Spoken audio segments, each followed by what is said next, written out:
बनाना बहुत उग्रा है जी। लेकिन अगर यहाँ के जिम्मेदार थोड़ा सा खर्चा करें, रिसर्च करें तो बम्बे का इतना बड़ा केला है, अगर एक कमरे में 6 केले पड़े हो तो पूरे कमरे में खुशबू फैल जाती है। अच्छा। और इसी तरह ढाका का केला इतना लंबा केला है। अच्छा। अगर ये हम रिसर्च करके हमारे सिंध में ये वाला केला, सिंध का एक ऐसा उंगली जितना केला होता है, आप देखें जरा, तो ये उस जमीन को सही तरह से इस्तेमाल करें। ठीक है, बिल्कुल ठीक है। आप कह रहे हैं डेवलपमेंट जो है पाकिस्तान में बहुत पुअर है, रिसर्च एंड डेवलपमेंट के ऊपर बहुत ज़्यादा काम होने की सख्त ज़रूरत है। और आर्मी ने जम्मू एंड कश्मीर में एक बड़ा ऑपरेशन किया है और वहां से कुछ टेररिस्ट को अरेस्ट किया है और एक टेररिस्ट जिसका नाम मोहम्मद खलील कमांडो बताया जा रहा है। जम्मू एंड कश्मीर में इंडिया साइड जो कश्मीर है उधर एसएसजी के कमांडो की एंट्री हो चुकी हुई है। एसएसजी चीफ जनरल को हटा दिया गया है। SSG chief general Adil Rahmani को हटा दिया गया है। अगर ये बेवकूफों वाली हरकत होती है तो ये तो फिर कारगिल वाली साइड पे, जैसे कारगिल का एक मामला हुआ था पाकिस्तान को इंडिया को लेके, फिर पाकिस्तान कभी अमेरिका भाग रहा है, कभी यूके भाग रहा है कि हमारा पैचअप करवा दो, जंग को बंद करवा दो। ये इमेज कैसा गया पूरी देखिए दुनिया ना, में? हमारी पूरी दुनिया के अंदर हमारी इज्जत खराब हो रही है, पासपोर्ट की वैल्यू कम हो रही है। ऐसे ही है, वो तो पहले ही काम है और क्या बढ़नी है। एक बहुत बड़े चैलेंजेस हैं फॉरेन पॉलिसी के हवाले से। हमारे जो बॉर्डर्स हैं वहाँ पर बहुत ज्यादा टेंशन। उसमें बातों पे बिल्कुल नहीं यकीन करना चाहिए, लेकिन अगर कोई प्रॉपर प्रूफ मिल जाए, जैसे कि लेट्स सपोज उन्होंने आज अभी अरेस्ट किया है, ये अब ये देखें कि वो एक बूट्स ऑन द ग्राउंड है, इस वक्त बूट्स ऑन द ग्राउंड है। शायद साहब, हम अफगानिस्तान को हैंडल कैसे करें? आपको पता है पिछले 3 सालों में हमारी 3 पॉलिसियां रही हैं अफगानिस्तान के हवाले से। ईरानी पासदाराने इनकलाब ने इस्माइल हनिया पर हमले की इब्तदाई रिपोर्ट जारी कर दी है। रिपोर्ट के मुताबिक इस्माइल हनिया को कम फासले से मार करने वाले मिसाइल से निशाना बनाया गया। एक छोटा सा मुल्क है, हम इतने सारे हो के खाली गायबाना नमाज़े जनाजे पढ़ते रहते हैं हमेशा। कि जो इंडियन मीडिया का ये स्टांस है कि भाई पाकिस्तान साइड से लोग वहाँ पे आते हैं और ऐसी एक्टिविटीज में इन्वॉल्व होते हैं। सेना ने उसे 30 जुलाई को गिरफ्तार किया था।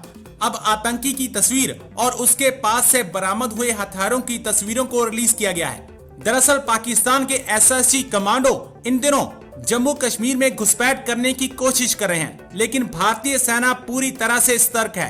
रोमियो फोर्स की तरफ से जारी एक बयान में बताया गया कि हिजबुल आतंकी मोहम्मद खलील से पुलिस कस्टडी में पूछताछ चल रही है। ऑपरेशन किया है और वहां से कुछ टेररिस्ट को अरेस्ट किया है और एक टेररिस्ट जिसका नाम मोहम्मद खलील कमांडो बताया जा रहा है। इसी पर पाकिस्तानी पब्लिक से बात करेंगे कि जो इंडियन मीडिया का ये स्टांस है कि भाई पाकिस्तान साइड से लोग वहां पे आते हैं और ऐसी एक्टिविटीज में इन्वॉल्व होते हैं, अगर ये खबर सच होती है तो पूरे इंटरनेशनल मीडिया पे या इंटरनेशनल लेवल पे पाकिस्तान का क्या इमेज जाएगा और पाकिस्तान को ऐसी ऑर्गेनाइजेशंस के खिलाफ कोई एक्टिविटी, कोई ऐसा एक्शन लेना चाहिए जिससे पाकिस्तान का ये स्टांस क्लियर हो कि भाई हम किसी भी इलीगल एक्टिविटी में इन्वॉल्व नहीं है। ये है कि अभी अगर हम कश्मीर की बात करें तो वहाँ पे अभी इंडिया की जो मीडिया थी उधर से खबरें ये आ रही थी कि पाकिस्तान के कुछ जो खुफिया लोग हैं या मतलब उनके पाकिस्तान की एजेंसी से लोग हैं जो कश्मीर में मौजूद हैं और वो ऐसी एक्टिविटीज कर रहे हैं, वहाँ पे अटैक कर रहे हैं, जिसमें से अभी देखिए अगर हम बातों पे यकीन करेंगे ना तो बातें तो बहुत कुछ होती हैं। अच्छा, तो बातों पे यकीन नहीं करना चाहिए। जो आपके कौम जो कर रही है, ठीक है, आपको सारा कुछ पता है हमारे मुल्क में जो हो रहा है, हमारा मुआशरा जो हो रहा है खराब हो रहा है, ठीक है, नहीं उसमें बातों पे बिल्कुल नहीं यकीन करना चाहिए, लेकिन अगर कोई प्रॉपर प्रूफ मिल जाए, जैसे कि लेट्स सपोज उन्होंने आज अभी अरेस्ट किया है एक खलील, मोहम्मद खलील नाम से कोई ऐसा है, वो जो अपने आप को हिजबुल्लाह का कमांडो बताता है, मतलब कि भाई ऐसी ऑर्गेनाइजेशन बनी जो अपने तौर पे वहाँ पे जाके जिहाद करती है। देखिए मैं आपकी बात नहीं, बिल्कुल सही बात है, आपकी बनी होंगी, 100% आप बिल्कुल करेक्ट है, लेकिन नहीं बनी होंगी या बनी है आपको नहीं पता। मेरा पॉइंट ऑफ व्यू है कि बनी है। देखिए बनी है, बनी ये चीज नहीं है बनी है या नहीं बनी। ठीक है, मुझे लेट्स सपोज हमें ये कहते हैं ना कि भाई देखें जी हमें उनका साथ देना चाहिए, उन्हें आज़ाद करवाना चाहिए। मैं ये कहता हूँ कि इस टाइम जो पाकिस्तान की सिचुएशन है, एक ही सवाल मैं दोबारा करता हूँ, बार बार करता हूँ कि जो पाकिस्तान की सिचुएशन है, ऐसी सिचुएशन में उन्हें हम अपने साथ लेकर आते हैं तो वो क्या? देखिए सर, हम करने को बहुत कुछ कर सकते हैं, अच्छा, लेकिन हमारे मुल्क में कुछ ऐसे लोग हैं जो हमें कुछ नहीं करने देते। ठीक हो गया, ठीक है, और आप बहुत अच्छी तरह से जानते हैं मैं किनकी बात कर रहा हूं। चलें ठीक है, मुझे ये बताएं क्या समझते हैं फलस्तीन की अगर बात कर लें, अगर हम मतलब ये बात कर लें, फलस्तीन तो बहुत दूर की बात है। अगर हम अपना कश्मीर नहीं बचा सके, फलस्तीन के लिए हम क्या ही करेंगे? जब भी हमारे मुल्क में कोई मुआशरे में कोई बड़ा लीडर फलस्तीन के लिए बोलना शुरू करता है तो उसको जेल में कर दिया जाता है, अच्छा, या फिर उसको भाई फौज उठा के ले जाती है। वो क्या वजह है? आप फलस्तीन के लोगों से प्यार नहीं किसी को? सर हमें सबसे प्यार है, हमारे मुल्क से प्यार है, हमें अपने लीडर से प्यार है, हमें अपनी आर्मी से प्यार है, अच्छा, अच्छी बात लेकिन कुछ कहते हैं ना कि कुछ गंदी मछलियां पूरे तालाब को गंदा कर देती हैं। इस बात में कोई शक नहीं है कि कुछ लोगों की वजह से पूरी मतलब ये कि सोसाइटी में एक नेगेटिव इम्पैक्ट जाता है। खास तौर पे जैसे हम कश्मीर के मामले में बात करें, हमें 76 साल से यही बताया गया, वहाँ पे जुल्म और वहाँ पे ये बताया गया कि ये सारी चीजें हैं। लेकिन रियलिटी अगर हम देखें, पाकिस्तान मीडिया को भी 1 मिनट के लिए साइड पे रखें, इंडिया की मीडिया को भी 1 मिनट के लिए साइड पे रखें, हम कहीं ना कहीं सोच सकते हैं कि यार वो तो अपनी मर्जी की बात बताएंगे, वो सोचेंगे हम अपनी मर्जी। लेकिन इंटरनेशनल मीडिया भी इस टाइम जो दिखा रहा है, वहाँ पे जो बड़ी बड़ी कंपनीज जाके उनके साइड पे इन्वेस्टमेंट कर रही हैं। मैं आपको छोटी सी बात बताता हूँ जी।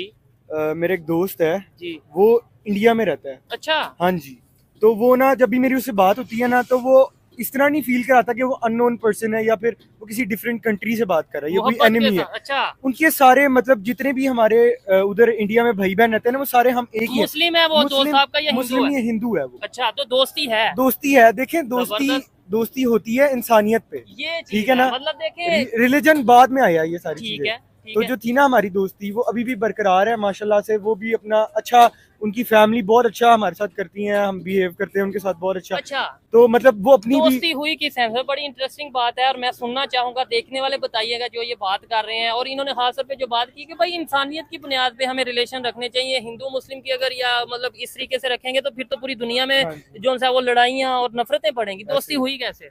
असल में मैं इंस्टाग्रामर हूँ, मैं इंस्टाग्राम पे रील्स वगैरह करता हूँ। अच्छा। तो वहाँ पर उसने मेरी एक वीडियो को लाइक किया था, मुझे कहा यार भैया बहुत अच्छी वीडियोस वगैरह बनाते हैं। ठीक है। तो वहाँ सर उनसे बातचीत स्टार्ट हो गई, फिर आहिस्ता आहिस्ता कॉल पे बात आ गई, फिर मतलब काफी अच्छा फैमिली तक इतनी जान पहचान हो गई। ठीक है। तो मतलब उसकी फैमिली मिलती है, वो अपने फ्रेंड्स को भी उधर दूसरे मुल्क में, जिस तरह मैं मेरे साथ बैठे हुए मेरे दोस्त आपके बैठे हैं, तो वो बताते हैं ना हम, तो मतलब ये कोई नॉर्मल रिएक्शन होता है, कोई डिफरेंट नहीं। यार वो हमारा दुश्मन है, तो हम उसके लिए नफरत है हमारे दिल में, मोहब्बत है यार हमारे। आप उनसे लेट्स सोल्जर पूछते हो कि यार आप पाकिस्तान के बारे में क्या सोचते हैं, तो मैं चाहता हूँ उनका नाम बताएं। हमारे बहुत से देखने वाले इंडिया से, मैं भी आपकी वीडियो, ये हमारी वीडियो उस आपके दोस्त तक जरूर पहुंचे। देखिए उनका नाम सुनील है। और कौन से सिटी से है? वो चंडीगढ़ से। अच्छा, हाँ जी, पंजाबी हैं वो भी। चले जबरदस्त। अच्छा, सुनील भाई फ्रॉम चंडीगढ़। देखें जी, पाकिस्तान में ऐसे भी लोग मौजूद हैं जो मोहब्बत का मैसेज देते हैं, लेकिन मीडिया के थ्रू कश्मीर के मामले में या ओवरऑल जो हमें मैसेज पहुंचा दिया जाता है जी, बड़ा जुल्म है। आप भी मीडिया से है ना, आप भी मीडिया से है ना, हम आपकी रिस्पेक्ट करते हैं, लेकिन कुछ ऐसे आपकी मीडिया में भी गंदे लोग हैं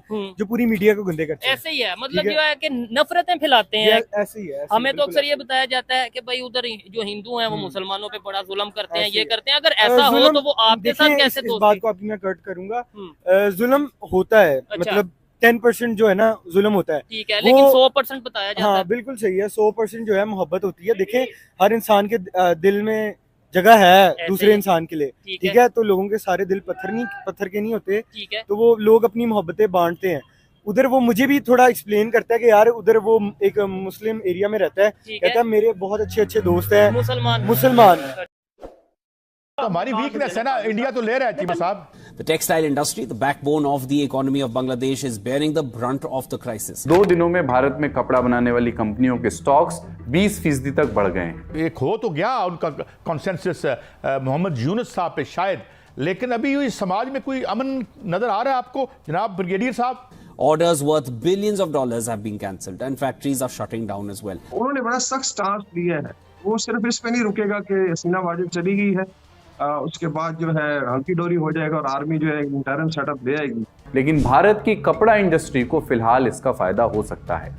मुल्क की टेक्सटाइल बरामदात को बड़ा धचका। अप्रैल में मुसलसल 7वें माह टेक्सटाइल बरामदात में कमी रिकॉर्ड की गई, क्योंकि इस वक्त इंडिया जो है वो बहुत ज्यादा असला इजराइल को बेच रहा है। यकीन करें, पिछले 35 साल से हम दुआएं मांगना शुरू कर देते हैं कि या मेरे मालिक इसमें कोई पाकिस्तानी ना हो, कोई मुसलमान ना हो। आसिफ मर्चेंट साहब ने इतना नुकसान पहुंचाया है पाकिस्तान को।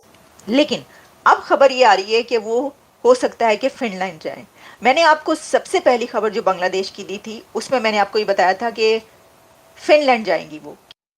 आपको ये उसी लेंस से जिस तरह पहले देख रहे थे टेररिज्म के हवाले से, एक अनऑर्गेनाइज्ड रिलीजन, एक रोग स्टेट, उसी तरह देखते रहेंगे। आपको और क्या देखना है? इन्होंने ऐसी आवाजें भी उठ रही हैं, जैसे कि उनके सुप्रीम कोर्ट बार एसोसिएशन जो है बांग्लादेश की, उसने ये डिमांड की है कि शेख हसीना और उनकी सिस्टर शेख रिहाना को हैंड ओवर किया जाए। और मैं समझता हूं कि इस बंदे ने जो किया है पाकिस्तान को मजीद इसने 20-25 साल पीछे धकेल दिया। अब खबर ये आ रही है कि वो हो सकता है कि फिनलैंड जाएं। मैंने आपको सबसे पहली खबर जो बांग्लादेश की दी थी उसमें मैंने आपको ये बताया था कि फिनलैंड जाएंगी वो, क्योंकि उस वक्त भी एक खबर उसके अंदर ये था कि फिनलैंड जाएंगी, लेकिन अब ये है कि वो उस तरफ का सोच रही हैं कि यूरोप जाएंगी।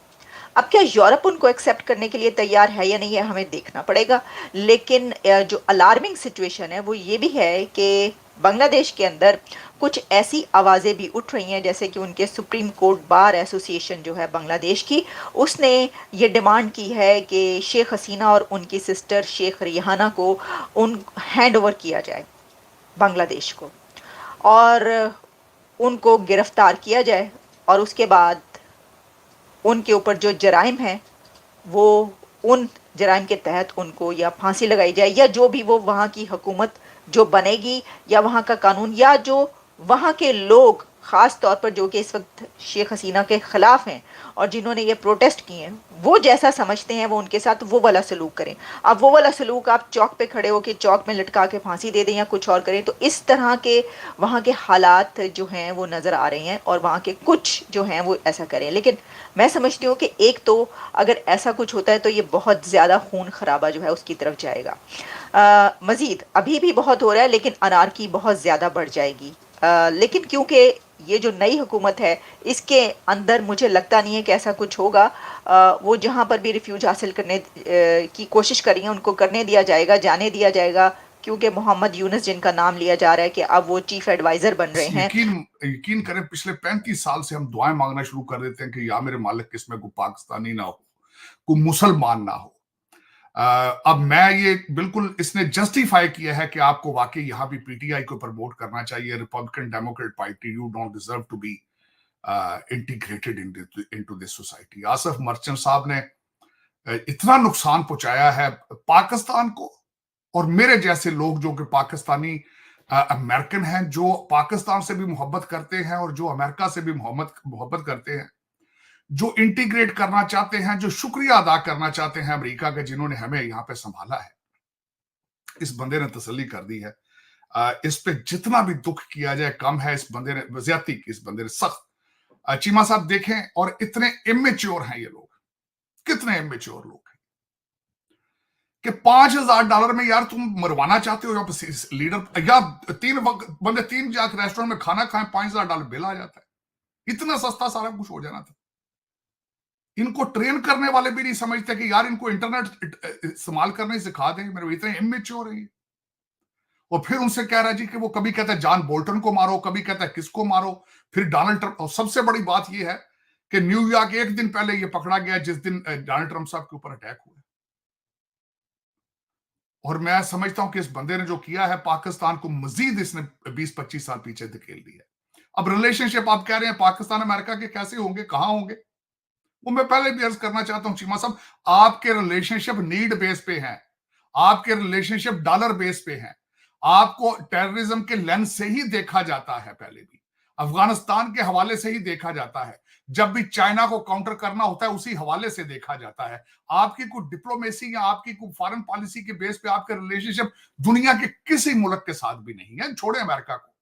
ये सारी दुनिया को इस चीज का खबर है कि आप यहां पैसों पे गिरते हैं और इन्हें पता है कि जब भी इंटरेस्ट कोई खरीदना है आपको डॉलर देने हैं, चाहे वो चाइनीज दे दें, चाहे अमेरिकन दे दें, चाहे कोई रशियन दे दे, जो आपको क्वाटा दे दे, कुछ तेल दे दे, अल्लाह के नाम पे जो दे दे आप उसके साथ चल पड़ते हैं। सारी दुनिया को पता चल चुका है उस पे क्या नुकसान होना है। आसिफ मर्चेंट ने उस फॉरेन पॉलिसी को क्या नुकसान पहुंचाना है जो एग्जिस्ट ही नहीं करती, इसने क्या नुकसान पहुंचाना था आपको। ये उसी लेंस से जिस तरह पहले देख रहे थे टेररिज्म के हवाले से, एक अनऑर्गेनाइज्ड रिलीजन, एक रोग स्टेट, उसी तरह देखते रहेंगे। आपको और क्या देखना है इन्होंने।